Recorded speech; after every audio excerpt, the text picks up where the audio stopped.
All right, everyone, welcome to the Ultimate ERP Unit 2 cram session.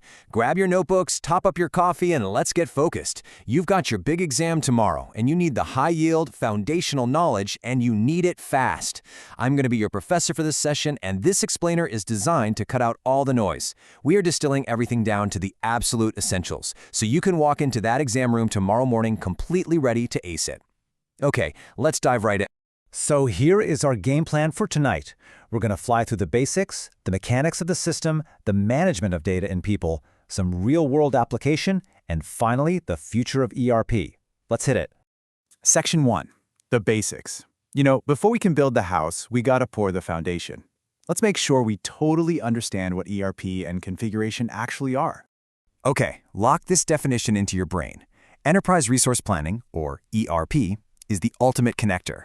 It is the software that ties literally every single department of a business together into one centralized system, and it does it in real time.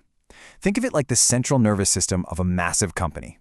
Imagine someone in a regional warehouse logs that they've shipped a box. The ERP ensures that this one single data entry instantly updates the entire company. Inventory drops, finance automatically issues an invoice, and customer service immediately sees the tracking number. Why does this matter? Well, back in the day, that sequence took 5 phone calls, 3 emails, and a week of paperwork. Now, it takes 1 millisecond. It's all about complete, instant visibility. Now, listen up, because I guarantee this is going to be a trick question on your test tomorrow. You absolutely have to know the difference between configuration and customization. Configuration is simply tweaking the system's existing settings to match your company's needs. It's literally just like going into your phone settings to change your ringtone or bump up the screen brightness. It's safe and it's cheap. Customization, on the other hand, means you are actually hiring programmers to rewrite the underlying software code. Customization is incredibly risky and super expensive. Why? Because when the software vendor pushes out a critical security patch next year, your custom code breaks. It makes future updates a total nightmare. So remember the golden rule here. Always configure first and only customize when absolutely necessary. Moving right along to Section 2, the mechanics. Let's pop the hood and look at the layers, modules, and integrations that make this software tick. Grab your pens and remember the rule of 3 here. Any modern ERP system is built on 3 core layers. First up, the database layer. This is your vault. It securely stores all those massive amounts of corporate data. Second is the application layer. Think of this as the brain. It processes the data, crunches the complex math, and runs the actual business logic. And third, the presentation layer. This is the face of the system, the user interface or the actual screen that the employee is interacting with. And these aren't just floating out there on their own, right? Data flows instantly from the presentation screen, gets calculated by the application brain, and is safely locked away in the database vault. You need all 3 working in perfect harmony. Inside that 3-layer architecture, the ERP is split up into specific functional modules. We're talking finance, HR, sales, materials management, production planning, supply chain, and CRM. These are the department modules that connect together so flawlessly that an update in one cascades instantly through all the others. When sales closes a huge deal in the CRM module, boom, it immediately hits production planning to build the product, supply chain to ship it, and finance to bill for it. The big takeaway here is that an ERP completely shatters corporate silos. Departments are never blind to what the rest of the company's doing. But hey, an ERP doesn't just live in a bubble. Modern businesses operate in this deeply connected ecosystem, which means ERPs have to talk to external systems using APIs and middleware. Think of APIs as digital translators that let 2 entirely different software systems chat with each other seamlessly. So your ERP can connect directly to external e-commerce platforms like Shopify, external bank accounts for auto-reconciliation, government tax portals for GST filing, or business intelligence tools like Power BI. The primary goal of all this integration? It's simple.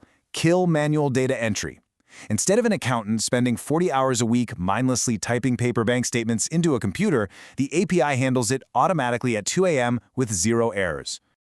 Okay, on to Section 3, the management. This is all about how we handle the data, the people, and the security of the system. I've got another rule of 3 for your notes, this time for data types. An ERP runs on 3 specific kinds of data. Master data is your permanent stuff, like a vendor's address or an employee's ID number. Transaction data represents your daily activities, so that's the individual invoices or the daily purchase orders. And configuration data refers to the underlying system settings, like specific tax codes for your region.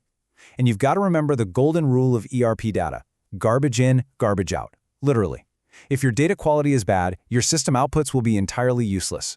If you have a typo in a supplier's zip code in your master data, your transaction data is going to keep sending million-dollar purchase orders to a vacant lot across the country. Accuracy is absolutely everything. Now pay attention, because this right here is where most companies totally drop the ball. Most ERP failures are human failures, not software bugs. People just naturally hate changing how they work. This is exactly why top management has to actively guide employees through Lewin's change management model. It's a 3-step psychological process you need to know for the exam. Step 1, unfreeze. You prepare the employees for change and clearly explain why the old way just isn't working anymore. Step 2, change.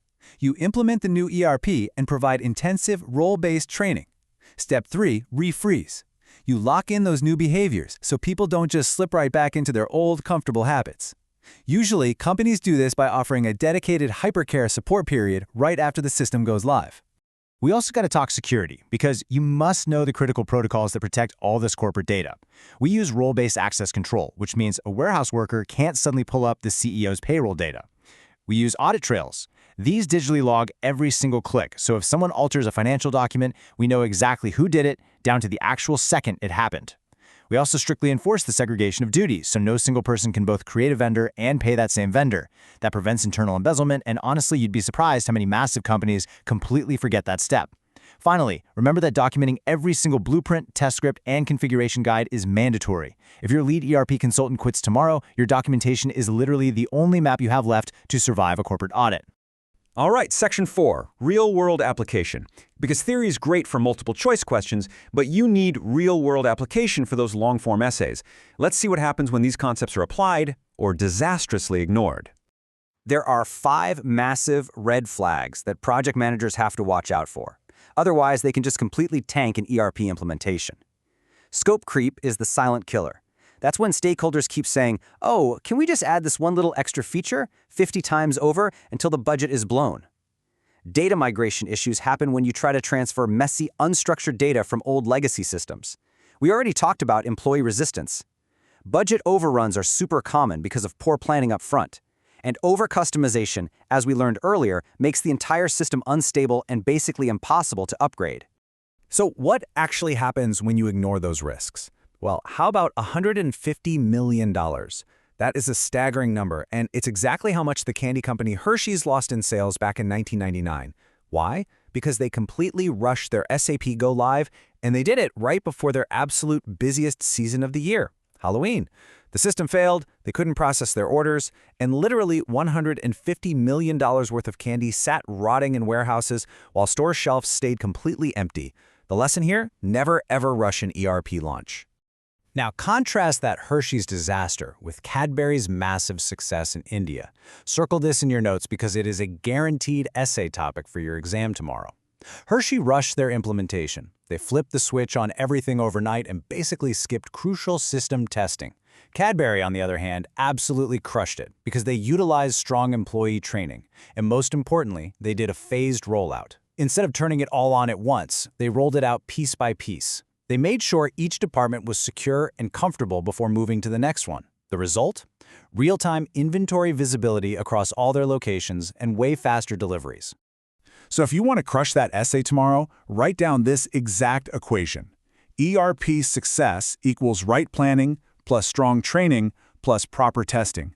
Drop that right at the end of your essay answers for maximum points. It shows your professor that you truly understand that an ERP isn't just some basic IT project, it is a massive, complex organizational transformation.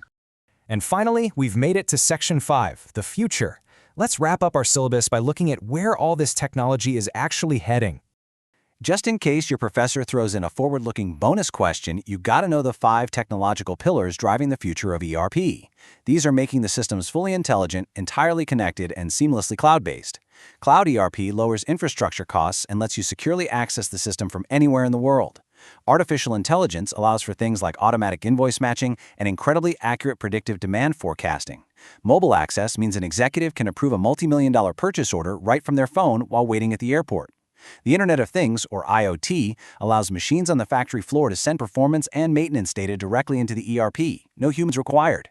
And blockchain provides completely transparent, unalterable supply chain tracking. Once a shipment is logged, absolutely no one can secretly go back and change the record to cover up a mistake. Well, that wraps up our cram session. But I do want to leave you with one quick, provocative thought to chew on while you pack up your notes. If AI is getting so incredibly advanced at analyzing complex business logic and data flows, will intelligent, cloud-based AI eventually configure custom ERP systems entirely on its own? Could it eventually make human implementation consultants completely obsolete? It's kind of wild to think about, right? But for now, you've got the foundational structure, the modules, the change management theory, and those real-world case studies firmly locked in. Get a good night's sleep. Good luck on your exam tomorrow, everyone. You've absolutely got this.